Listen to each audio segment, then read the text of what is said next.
Imagina a dos hombres separados por casi 2000 años, avanzando hacia el corazón del mundo, cada uno convencido de que el destino entero les pertenece. Uno cabalga entre las montañas y desiertos persas, el otro marcha con un ejército moderno por las llanuras heladas de Europa. Y sin embargo, ambos comparten un secreto que muy pocos historiadores se atreven a nombrar, porque aquí está la pregunta que incomoda. ¿Cómo es posible que Alejandro Magno y Napoleón Bonaparte, dos líderes formados en mundos radicalmente distintos, siguieran un patrón tan parecido que incluso sus mayores errores parecen reflejarse como en un espejo? Hoy vamos a desenterrar esa lógica oculta. No es solo una comparación de batallas o estrategias, es algo más extraño, más profundo, casi inquietante. Un hilo invisible que une la ambición, la genialidad y la caída de los dos conquistadores más influyentes de la historia. Y lo más sorprendente es que este patrón no solo explica sus victorias, también anticipa el momento exacto en el que su suerte cambia para siempre. Más adelante verás por qué. Pero antes, necesitamos entender cómo dos jóvenes que nacieron lejos del centro del poder mundial terminaron reescribiendo el mapa de la humanidad. Nacer en una periferia del mundo puede ser una condena o un despertar. Para Alejandro, criado en la frontera áspera de Macedonia, aquella dureza fue una escuela que le enseñó que todo imperio es vulnerable. Para Napoleón, nacido en la isla de Córcega recién anexada a Francia, la sensación de ser extranjero dentro de su propio país le dio una ambición feroz por demostrar su valía. Ambos crecieron sintiendo que pertenecían a un mundo que no estaba hecho para ellos, y quizá por eso, desde muy jóvenes, decidieron forjar uno nuevo. Aquí aparece la primera similitud profunda. Su ambición no se conformaba con encajar en el orden existente. Querían destruirlo y reemplazarlo por otro que emanara directamente de su visión personal. Pero nadie esperaba lo que pasaría cuando esa ambición chocó con los límites de su tiempo. Porque aunque Alejandro miraba hacia Persia y Napoleón hacia Europa, ambos se encontraron rápidamente con enemigos que parecían imposibles de derrotar. Cuando Alejandro sucede a Filipo II, el imperio persa domina desde Anatolia hasta Asia Central. Cuando Napoleón emerge de la Revolución Francesa, las potencias europeas forman coaliciones solo para contenerlo. Los dos, prácticamente recién llegados al poder, se enfrentan a fuerzas más grandes, más ricas y, en teoría, más organizadas. Lo lógico habría sido frenar, lo prudente habría sido consolidar, pero los dos eligieron avanzar. Y aquí ocurre un detalle fascinante que casi funciona como una profecía.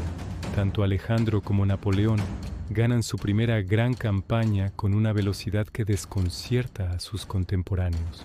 En ambos casos, esa rapidez no solo derrota al enemigo, sino que desbarata la capacidad del mundo para entender qué está ocurriendo. Esto solo prepara el terreno para la comparación más reveladora. En el campo de batalla, Alejandro y Napoleón comparten un instinto que muy pocos generales poseen. No es solo audacia ni solo planificación, es la capacidad de leer el caos y convertirlo en una herramienta. Alejandro lo hace en el Gránico, cuando lanza su caballería directamente al corazón persa antes de que sus propios generales puedan detenerlo. Napoleón lo hace en Ulm, envolviendo un ejército entero sin necesidad de una gran batalla. Pero ¿sabes qué es lo más extraño? Ambos usan la velocidad como arma psicológica. No buscan solo vencer. Buscan que el enemigo sienta que está siempre un paso detrás, como si luchara contra el futuro. Y si esto ya suena sorprendente, escucha esto.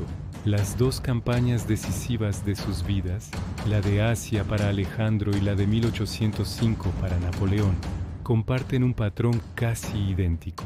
Una sucesión de victorias tan rápidas y contundentes que sus propios ejércitos comienzan a creer que siguen a hombres escogidos por los dioses. Más adelante verás por qué esa sensación terminó volviéndose en su contra. La segunda similitud es más inquietante aún. Ambos líderes construyen su poder sobre una mezcla de disciplina férrea y carisma desbordante. Alejandro se ganaba a sus soldados compartiendo campañas, heridas y noches en tiendas improvisadas. Napoleón hacía discursos breves, casi fríos, pero capaces de encender la moral de miles. Y aquí viene la contradicción. Cuanto más admiración generaban, más dependía su imperio entero de su presencia física.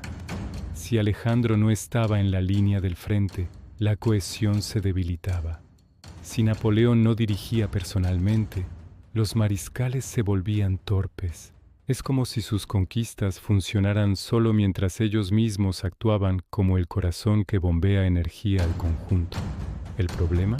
Ningún corazón puede latir siempre. Y nadie esperaba lo que pasaría cuando decidieron cruzar el umbral que incluso para los grandes conquistadores marca un punto sin retorno, porque el momento decisivo de sus vidas llega exactamente cuando están en la cima. Alejandro, después de derrotar a Darío, continúa hacia Asia Central y luego India. Napoleón, tras vencer en Austerlitz, decide aplastar a Rusia. En ambos casos, los conquistadores creen que detenerse sería traicionar su destino, y en ambos casos esa decisión desencadena una cadena de eventos que ya no pueden controlar. Aquí es donde el patrón se vuelve casi perturbador. Lo que los vence no es un ejército más poderoso, sino algo mucho más sutil, la extensión desmesurada de su ambición. Alejandro se adentra en regiones donde la logística se vuelve imposible. Napoleón avanza hacia un invierno que devora ejércitos enteros. Y lo realmente extraño es que ambos líderes, incluso cuando la situación se vuelve insostenible, siguen convencidos de que el camino hacia adelante es el único posible. Es como si estuvieran atrapados en la paradoja de sus propias victorias. Ganaron tanto y tan rápido que ya no sabían cómo detenerse. Después de que Alejandro llega al río Éfasis, sus tropas se niegan a avanzar. Han marchado miles de kilómetros, han cruzado montañas, desiertos, selvas, y ahora rechazan seguir más allá. A miles de años de distancia, los soldados de Napoleón, exhaustos, hambrientos y congelados, emprenden la retirada de Moscú, una marcha que quedará grabada como uno de los episodios más devastadores de la historia militar. Los dos momentos comparten la misma esencia. Es el límite humano deteniendo a una ambición que parecía infinita. Y sin embargo, incluso aquí aparece otro giro inesperado. La caída de Alejandro no es militar, sino súbita y misteriosa, con su muerte a los 32 años dejando un imperio imposible de sostener. La de Napoleón, en cambio, es pública, prolongada, visible, con derrotas que lo llevan al exilio 2 veces, pero ambos dejan tras de sí un vacío tan grande que el mundo tardará décadas en reorganizarse. Cuando Alejandro muere en Babilonia, su imperio se desintegra casi inmediatamente. Sus generales, los diádocos, se reparten los territorios y lo que había sido un coloso se convierte en una constelación de reinos que pasarán siglos enfrentándose. Cuando Napoleón es derrotado, Europa se reúne para reconstruir el equilibrio. Se trazan nuevas fronteras, se restauran viejos tronos y se intenta borrar su legado político, aunque sus reformas administrativas, legales y sociales perdurarán mucho más que sus conquistas. Lo sorprendente es que ambos, incluso en la derrota, siguen influyendo en el mundo. Alejandro introduce la cultura helenística que transformará Oriente Medio durante siglos. Napoleón introduce un modelo de Estado moderno que inspirará a medio planeta. Pero aquí viene el golpe final. Ninguna de estas transformaciones se hubiera producido sin el mismo impulso que terminó destruyéndolos. En otras palabras, su legado y su caída provienen exactamente del mismo lugar. Y esto nos lleva a la pregunta que no podemos evitar. ¿Necesitamos líderes así, capaces de transformar el mundo en una década? ¿O son un peligro inevitable cada vez que surgen figuras capaces de doblar la historia a su voluntad? Lo que está claro es que Alejandro y Napoleón no fueron accidentes históricos. Fueron el resultado de épocas turbulentas, sociedades fracturadas y ambiciones personales extraordinarias.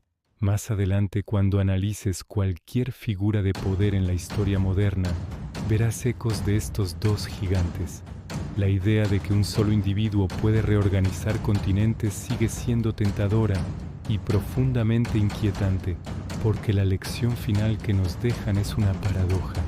Cuanto más avanza el genio militar, más se acerca al abismo que él mismo crea. Y lo irónico es que la historia recuerda a estos hombres no por la prudencia que nunca tuvieron, sino por la grandeza que los llevó a su propia destrucción. Y ahora, la pregunta queda abierta para ti. ¿Fue inevitable su caída o pudo la historia haber tomado un rumbo distinto? Muchos historiadores creen que no, pero otros aseguran que un pequeño cambio, un clima diferente, un aliado inesperado, un consejo escuchado a tiempo, podría haber transformado el destino de ambos.